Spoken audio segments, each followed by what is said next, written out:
So for this second panel, which is on tackling the insurance protection gap, we've got some excellent panelists. We're going to be looking during this session at the increasing gap between economic losses and insured losses as climate change gets worse, even while some insurers are continuing to invest in fossil fuel expansion. So we're going to discuss a little bit the role that insurers play in managing that gap and hopefully not making it worse. And the, as Thierry mentioned in his opening comments, the urgent need to find some effective solutions. So Anne Perot is a senior climate finance policy counsel at Public Citizen in the US. Public Citizen is a non-profit consumer advocacy organization that champions the public interest in the halls of power, and sounds in that description very much like a kindred spirit to Finance Watch. So welcome, Anne. Anne, thanks so much. Would you be able to describe for us a little bit about what this protection gap looks like in the US? Sure, thank you. And thanks all for joining today. So growing climate change-driven floods, wildfires, hurricanes, and heat waves, and the accelerated massive damage to people's homes and other property are accelerating an insurance protection gap in the US and abroad. In the US in recent years, only about 60% of total economic losses from natural disasters were insured. One way the gap is growing is through the lack of information about where risks exist. Millions of people along the Northeast US coast don't know after climate change that they're facing heightened flood risks and need insurance. Only 12 to 14% of US homeowners who face flood risks have federal flood insurance.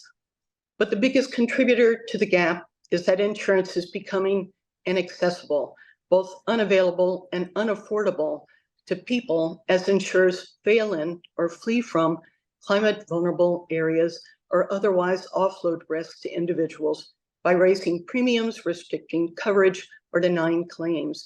And I'll briefly describe what this looks like in the US. In recent years, nearly 24 insurers have failed, become insolvent in the US due to climate-related losses. And taxpayers are usually picking up the tab for unpaid claims. Larger insurers with better modeling, financial capacities, State Farm, AIG, Allstate, are simply fleeing climate vulnerable areas in states like California, but we're seeing it happen in Texas, Colorado, New York. The list is growing.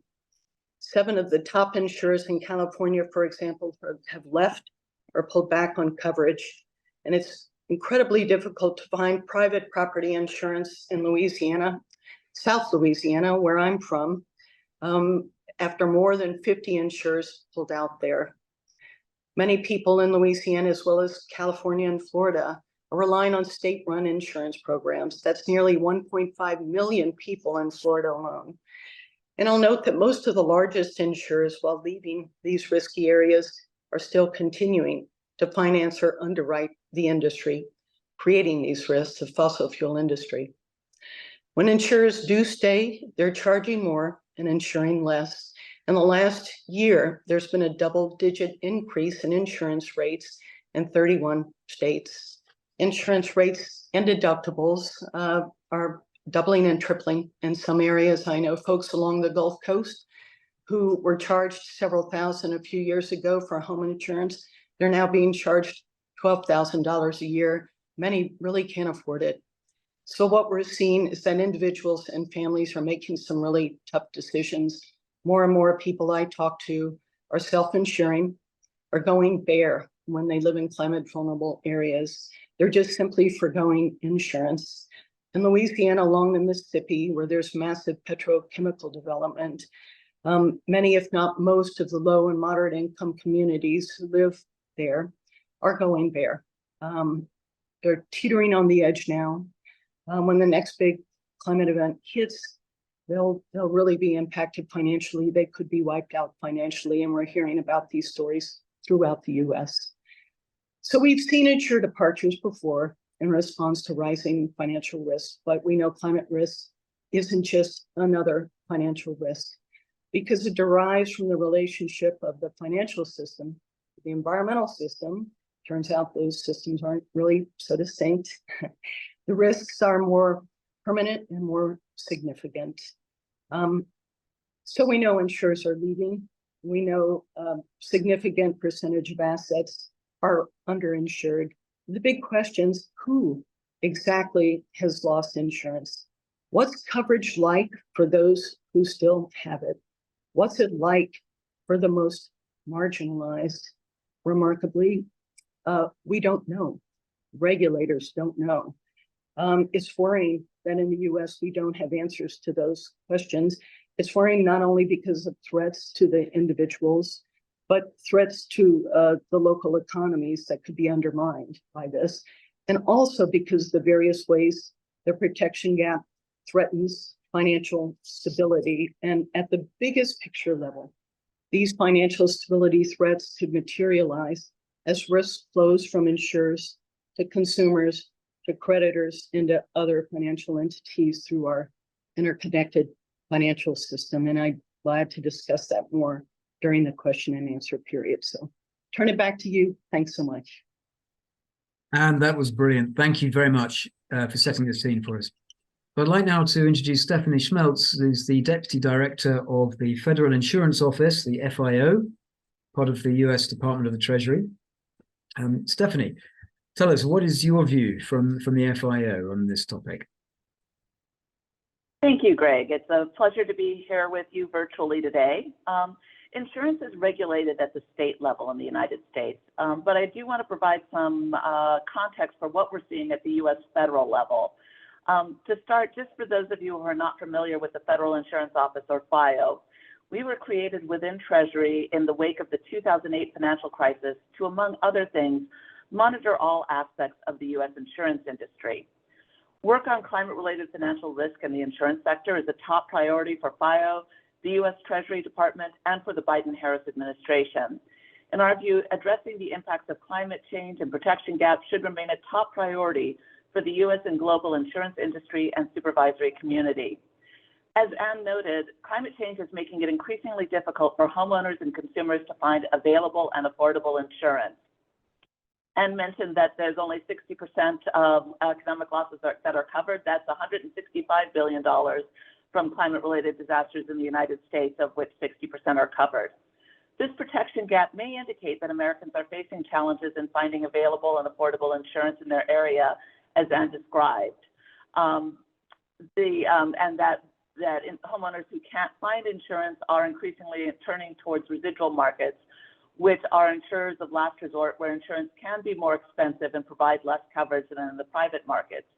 And as she noted, in some instances, the high cost of insurance is forcing people to forego homeowners insurance entirely, putting at risk homeowners' largest financial assets. Studies have also shown that traditionally underserved and disadvantaged communities and households are hardest hit by climate change and may face disproportionate challenges obtaining affordable property insurance.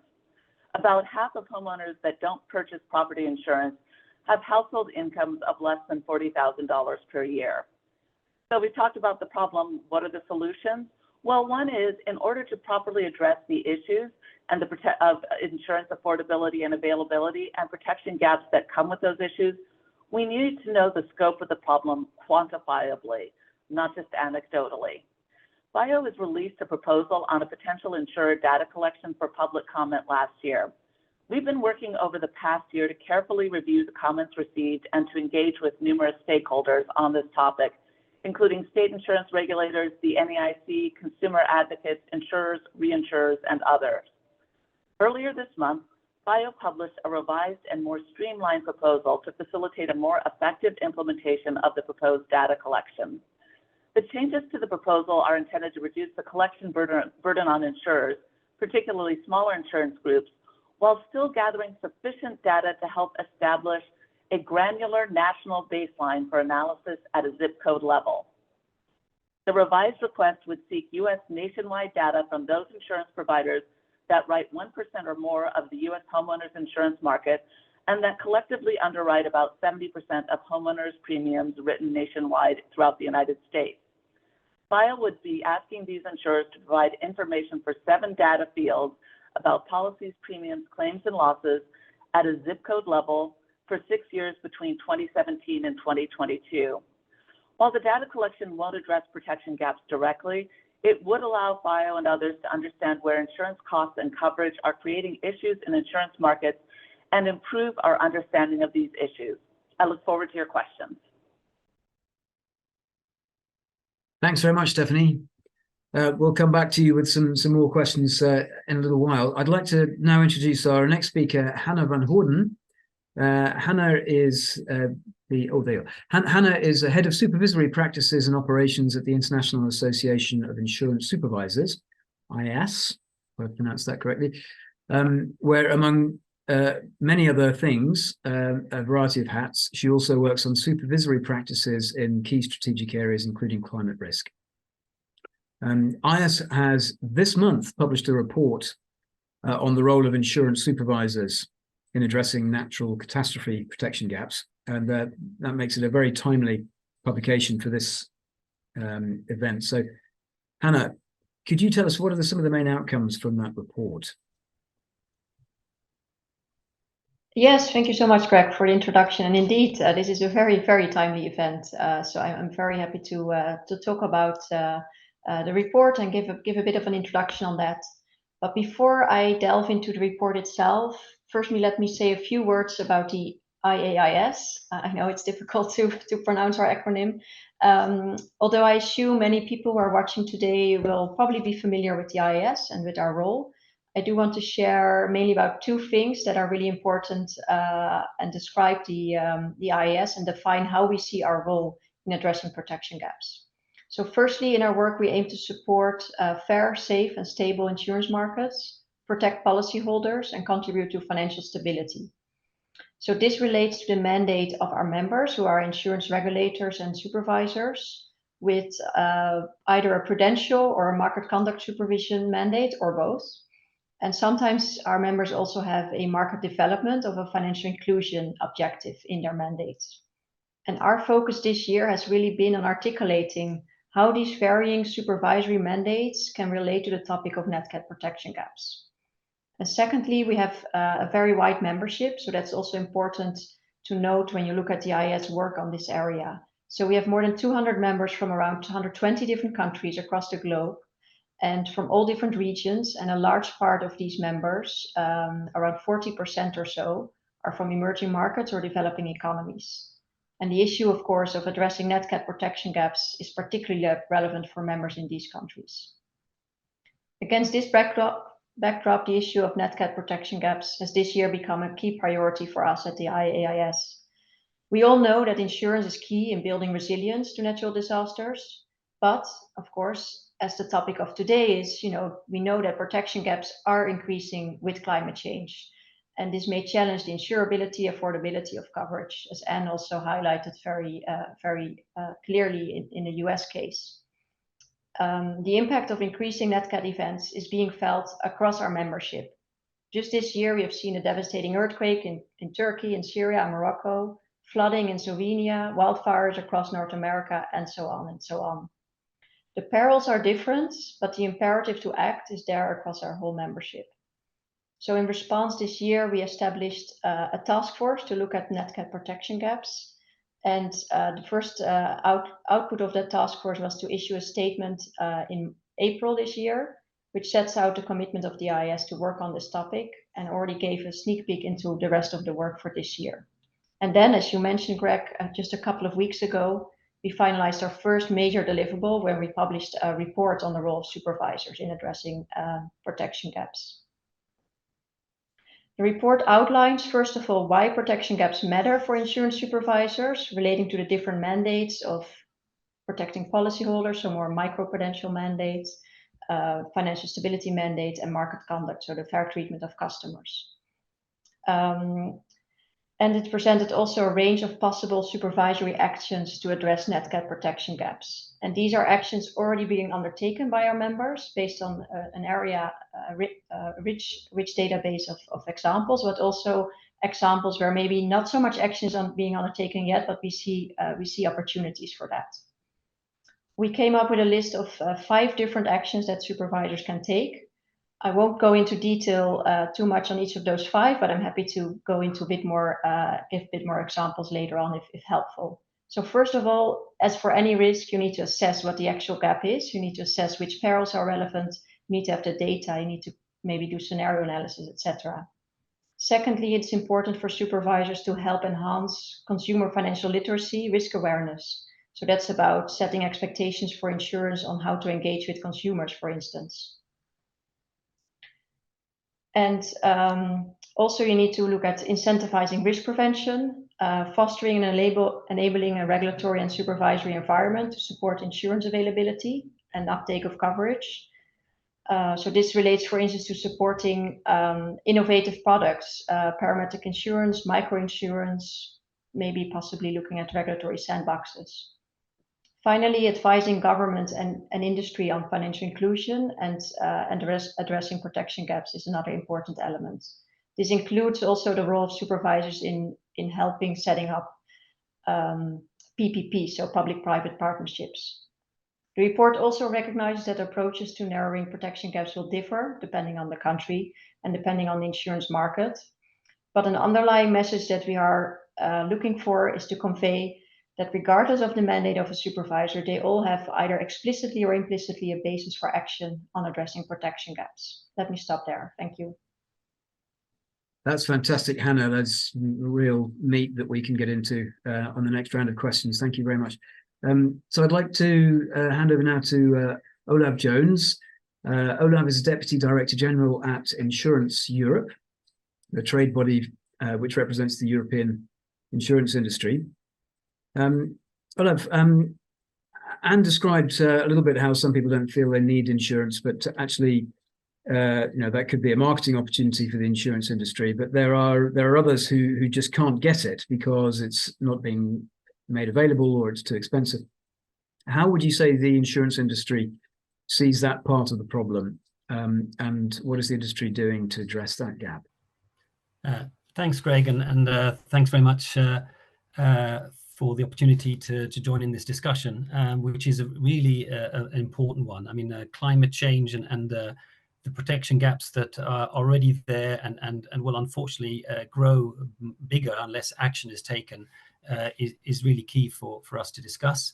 And also it's a problem which insurers can play a role, but by no means can they do this by themselves. It really needs to be all stakeholders taking part in this. Is a message I think we heard earlier on about climate change itself, but it also applies to dealing with the protection gaps. And that means customers and I think probably most importantly policymakers, but I'll come on to that in a little while. I think that as we've heard, unfortunately, the gap is already quite big, very big. I think recently a report that we've been involved in from the Global Federation of Insurance Associations, which covered a range of protection gaps, estimated the natural catastrophe gap to be about 130 billion euros per year. And of course, that's the economic effect. But of course, if you look at the impact on lives, it's even more frightening. With the last figure I saw was about 30,000 people died in 2022 because of natural catastrophe related events. So this really is a problem that needs attention. But I think before we look at maybe what insurers can do, what others can do, let's maybe turn on to sort of a bit of attention of what's causing these gaps. Because a lot of the focus is on the risk becoming uninsurable. And that, of course, is a concern, especially looking forward when events will become, unfortunately, more extreme and even more infrequent. So the curve, the trend we're seeing now, unfortunately, will continue at least for some time. In Europe, at least, most risks remain insurable. And I think we're not seeing the same issues that I think the US and maybe some other parts are seeing. And that's partly because I think we don't have necessarily quite as extreme weather events, but also I think the fact that there are price controls available in some areas and for some products in the US, I think do cause problems for insurers to remain in markets where they simply can't adjust the price based on risk, and that causes some to exit. Now, we haven't seen that sort of exit in Europe, but obviously it is a risk going forward. maybe just touch on some of the other causes. And I think that a recent report by EIOPA highlighted that there is a demand side problem. And there seems to be various reasons for this, some of which they identify and others which I think I'll highlight. I think, first of all, people aren't buying insurance because they don't fully understand the risks they face, or they have a bias, a behavioral bias, to assume the worst thing won't happen to them. So there is partly an educational issue, and part of some other way to trigger behavior is needed. There's also an unwillingness to spend money now on something that may or may not happen. This is a problem we see with pensions. People don't like saving money now for something far in the future, or doesn't concern them immediately.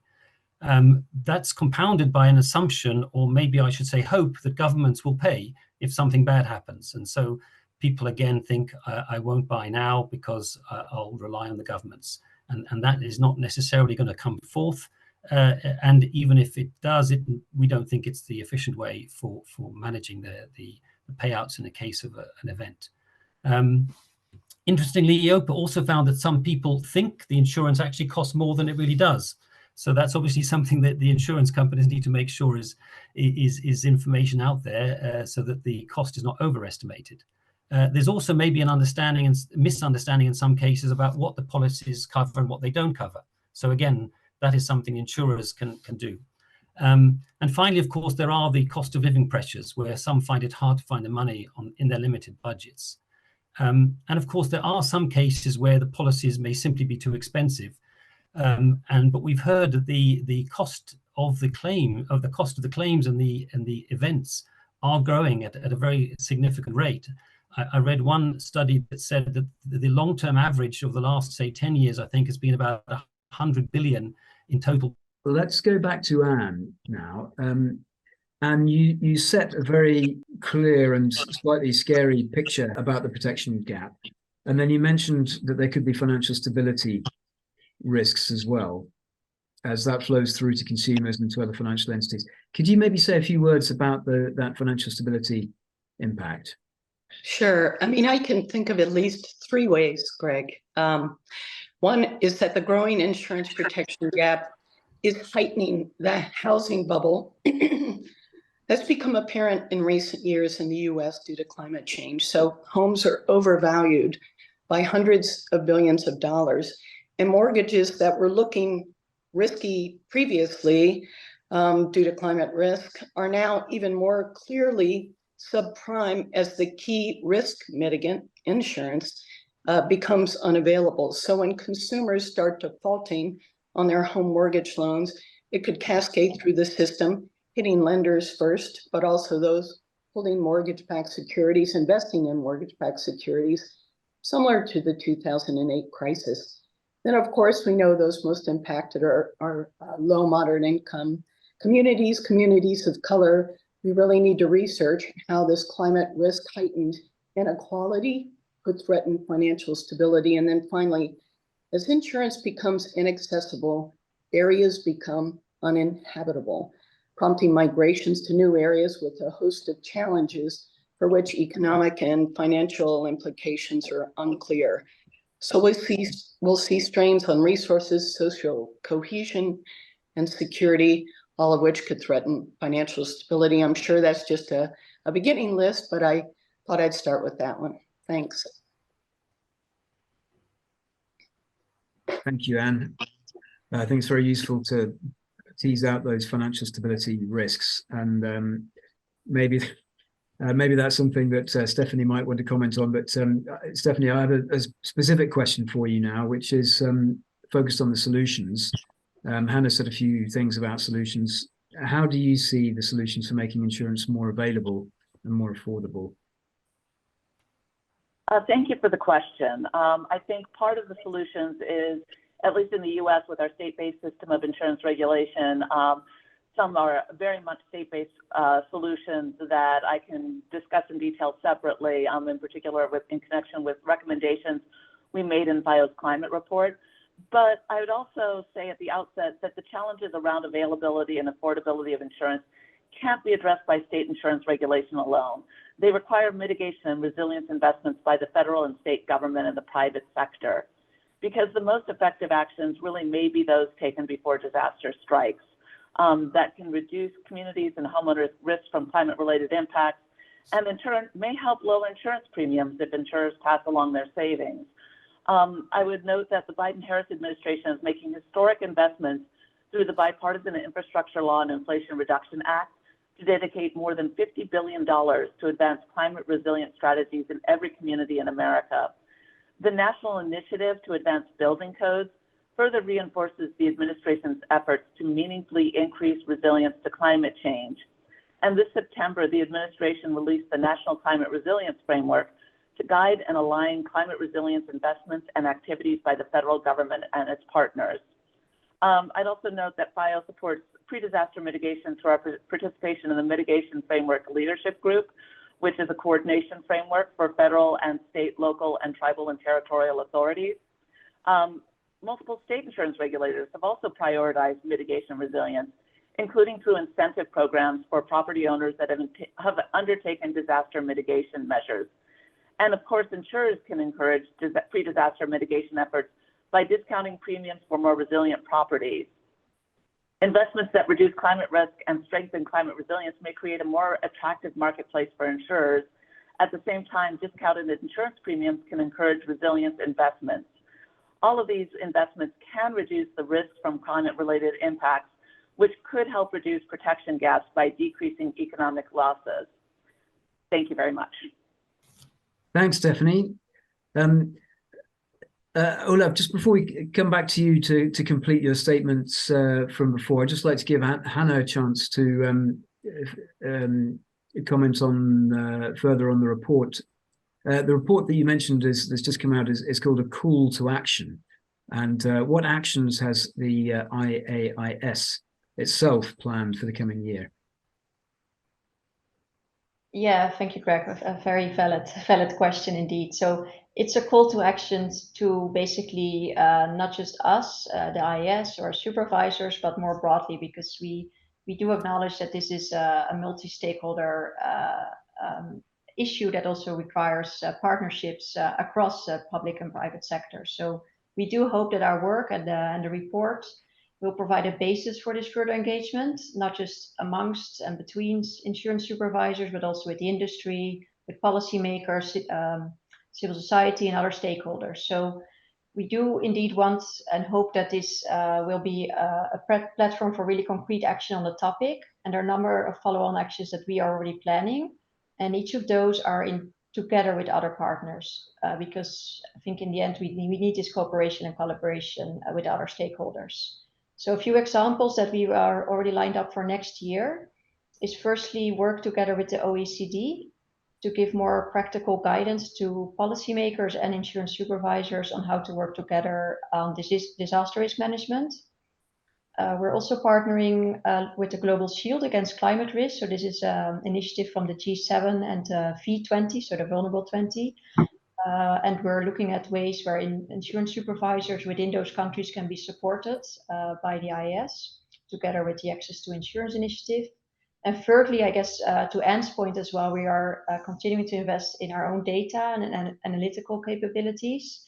And we are partnering with the Financial Stability Board next year to look at the possible financial stability implications of these protection gaps and the impact of banks, the impact on broader economic impacts as well. So I think that will be a key topic as well. So as I noted, in the end, it's something where supervisors or the industry alone cannot solve the problem. So we do really need this shared efforts of both public and private sectors. That is brilliant. Thanks very much, Hannah. I think we'll definitely want to come back to the private-public partnerships and stability risks as well. Olaf, back to you. I'm sorry that your connection fell out, but it's good that you're back and you could join us again. Please, where had you got to? Thank you. I think one thing I was trying to explain also about the issue of the cost of insurance going up. I think that is directly related to the economic losses and claims going up. I don't know if I got that figure out, but I've seen analysis saying that on average, the total economic losses from Nat Cat in the last couple of years, decade, has been about 100 billion per year. But in the last 2 years, it's been 300 billion. and that has to translate into increased premiums because, as insurers know, they have to do risk-based pricing, and that is something that EIOPA and the IAS also insist on. In the US, unfortunately, there are some areas where prices are controlled, and that creates a problem for insurers to adjust their prices. And if you have a property that could lose, that is built on the Gulf Coast or by a river, that may have been a very nice place to live for all sorts of reasons. But if they have an average cost of, if they have a claim every 10 years of 100,000 euros, well, that means an average premium of at least 10,000, and that's just economics. It's nothing the insurer can do about that.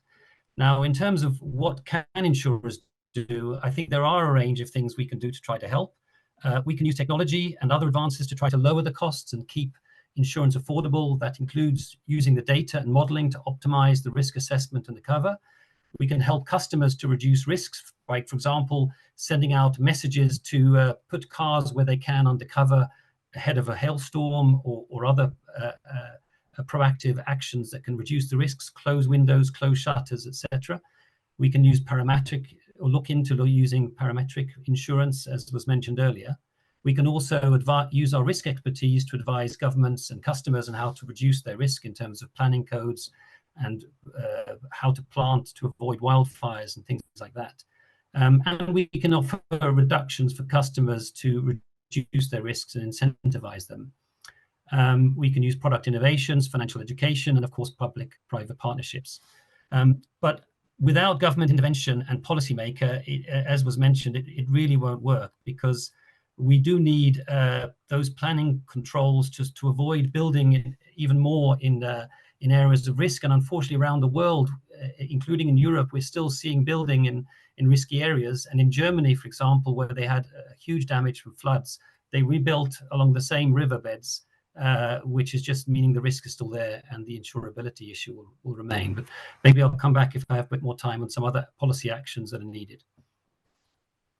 Thanks, Olaf. That's a really good point to end on there. And I think your comment that without government intervention and some regulatory and coordinated efforts, then it's just not going to work. I think that leads us neatly into the topic of PPPs, public-private partnerships. And there are, of course, a couple of well-known examples in the US and California and elsewhere where these are in place. And they're very useful for the insurance industry by propping up the mutuality on which the insurance industry relies and ensuring that it can still work. And you could view that almost as a form of subsidy to help the business model to continue. So I'd like to ask if any of the panelists think that access to PPPs should be linked in some way to an alignment of the insurance company's business with net zero goals. So, for example, should it be the case that for an insurance company to benefit from that mutuality, it should itself make sure that its own investment activities don't worsen the problem? Anne, maybe is that something you'd like to speak to? Thank you. So what we've been talking about is a gap, a hole. And the reality is when you're in a hole, you stop digging. And it's really clear that one of the biggest things we need to do here is to reduce emissions. And so, of course, if insurers are taking advantage of PPPs, they have an obligation, a responsibility to phase out their emissions, their support for the fossil fuel industry. Yeah, thanks. Would any other speakers like to comment on that? Do you see a role for some form of conditionality or net zero conditionality being attached to these PPPs?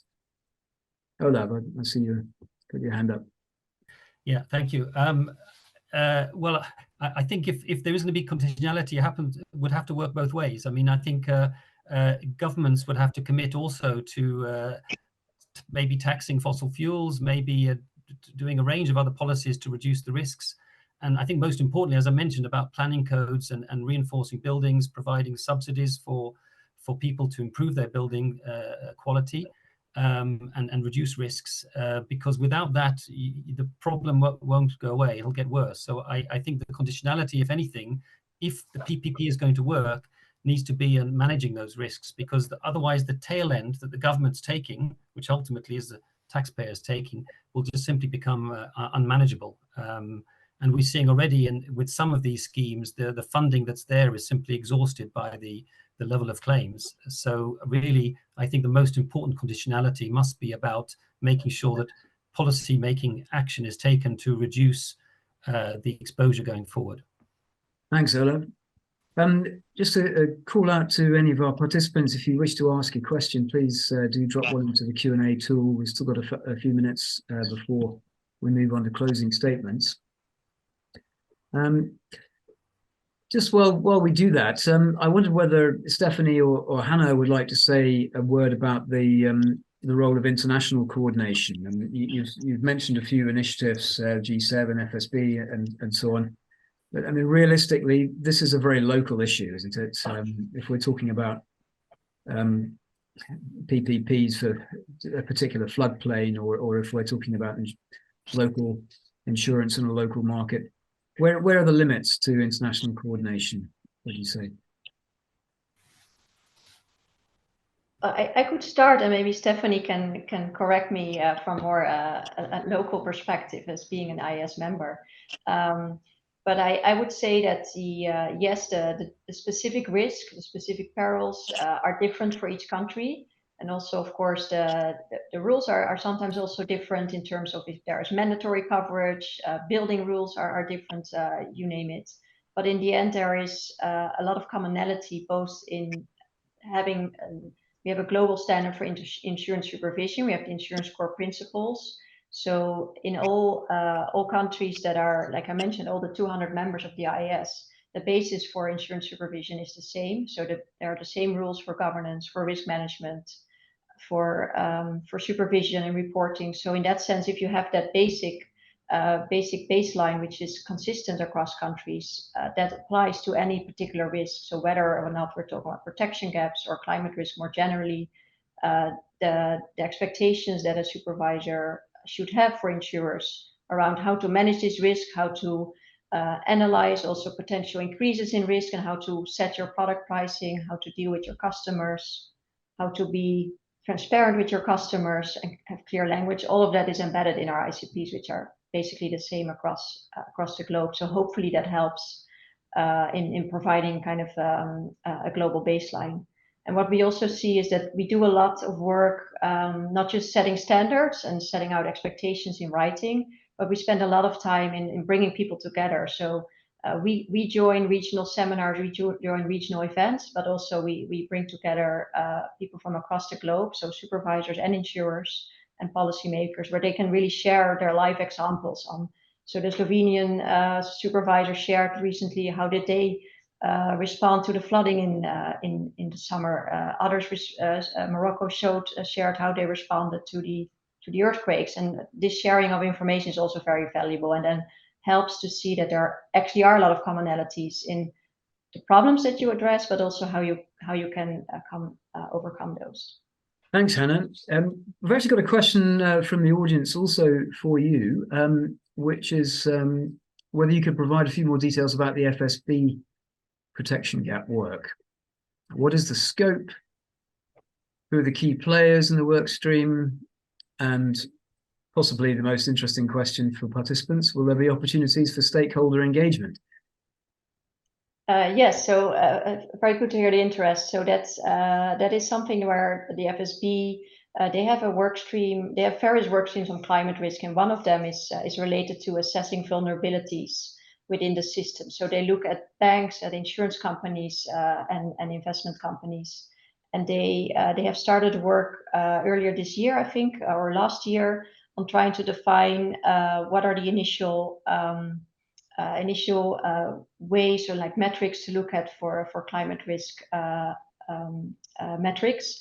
They published an initial report, I think already 2 years on this, and each year they continue to build on that. And next year they will focus on one of their streams will be focusing on the impact of like the cross-sectoral impacts of insurance protection gaps. I cannot say who will be on the work stream, but typically it's FSB members, and then we as the IAS are also following that work. I also cannot say anything yet about what the particular stakeholder engagement will be. But of course, typically we do try to get as much input as possible from all different sources. So that's something for next year to come more about. So I think we're now coming to our closing comments, and if you'd each like to, let's start with Anne and go in the same order. And if you'd like to just sum up the parting shot, the one thought you'd like people to hold in their head as they leave the session. Anne, over to you. Yeah, thanks, Greg. So the biodata collection effort, as described here today, is a hugely important first step, but it's really just a first step. We need to understand the risks that this insurance protection gap is posing to the system. We need to build loss-absorbing capacities of consumers and other financial entities in this so-called flow of risk. And then, as I mentioned earlier, we need to phase out emissions. We need to reduce risks and have insurers play their part in that. So, thank you for this opportunity. Thank you for joining us. Thank you, Anne. Stephanie, over to you. Thank you. I'd say that international collaboration and coordination is vital to understanding and addressing protection gaps, which is why I was glad to be able to participate here today.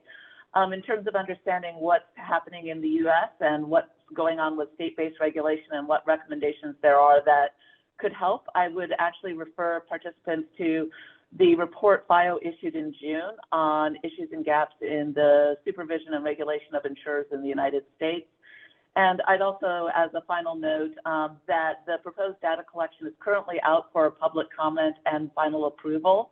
If you would like to review it, it is available through the Federal Register, and the Federal Register has links to how to comment on it. The comment deadline is next week, December 4th, and we welcome comments. Thank you. Thank you, Stephanie. That would be great, and perhaps we could share a link with participants afterwards if you'd like us to do that. Hannah. Yes, thank you, Greg. So I was also listening into the first panel today, and I would actually echo some of the statements made during the wrap-up of that panel, which basically to me boils down to the need for coordination, global coordination, and the need for cooperation. So cooperation amongst all of us. So I think this dialogue today was very important, but it's also, it cannot stop with a dialogue. We need action as well. So that was my statement, but because Stephanie mentioned her ongoing consultation, I'm going to do the same as well, because we published this consultation on Thursday, which is not on protection gaps per se, but it's on managing climate risks. And it's one paper on market conduct and greenwashing, another one on scenario analysis. So I do think it might also be interesting for the audience, and that consultation is out until the second half of February. Definitely. Thanks for mentioning that. If you could share those links with Paul after the call, we'll make sure that participants get it. Ola, you have the final word.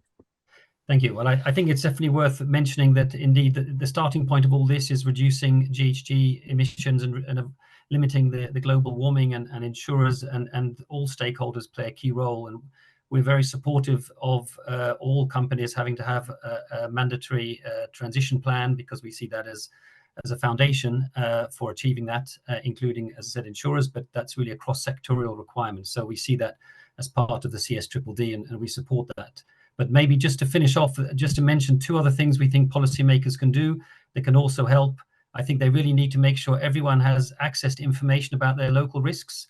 So in France, they have a very good system where everyone can look up their property and they can see their flood risk, wind risk, various other types of risks, so that helps them educate in terms of the insurance they need.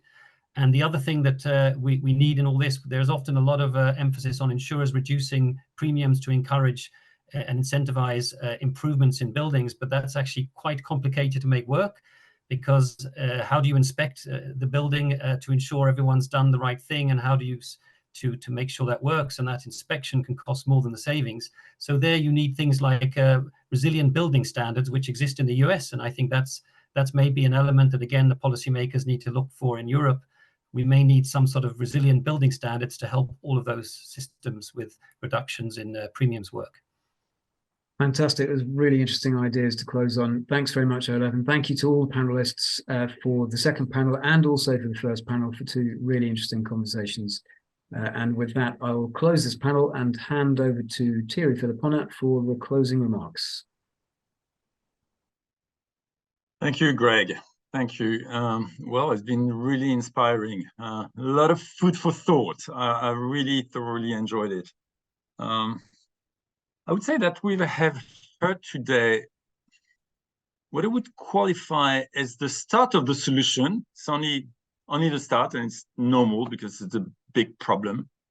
But it's the solution of the four unknown equation we have to solve. And we all know that solving a four unknown equation is not easy. But let me describe the four unknowns of the equation I'm referring to. The first unknown is the fact that insurance companies insure the world as it is, and they're investing in the world as it is, which is normal. It is to be expected given their role, just normal. So that's the first unknown. Second unknown of the equation, at the same time, both investing in the world as it is and insuring the world as it is create new unprecedented risks for the insurance sector. So that's second dimension.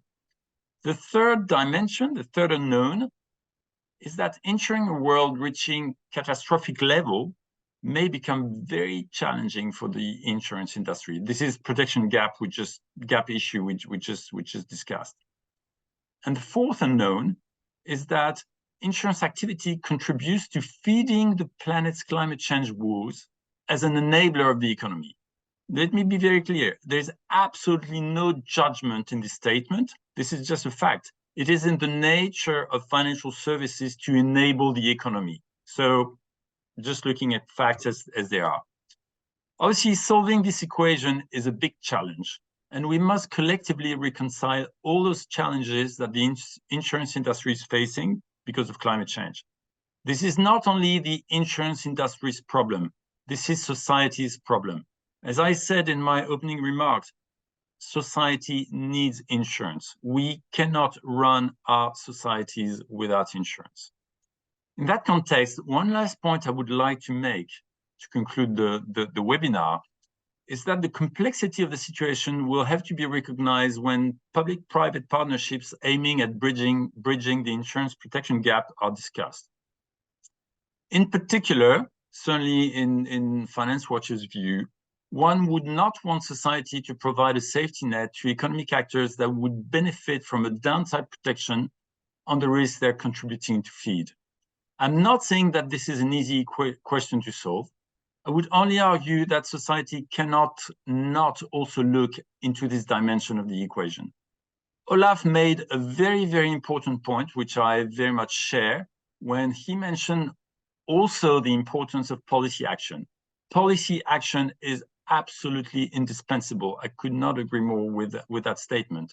Having said that, it makes me, to be completely open, slightly pessimistic when I look at the current state of international cooperation we're witnessing today when it comes to collective policy action. So yes, we need that, but let's recognize that this is a huge challenge. And I'm no more clever than anyone else, and I'm not the best expert at solving four unknown equations. With that, thank you to our most distinguished speakers of both panels for the day. Thank you all for having followed this webinar, and we look forward to continuing the reflection together.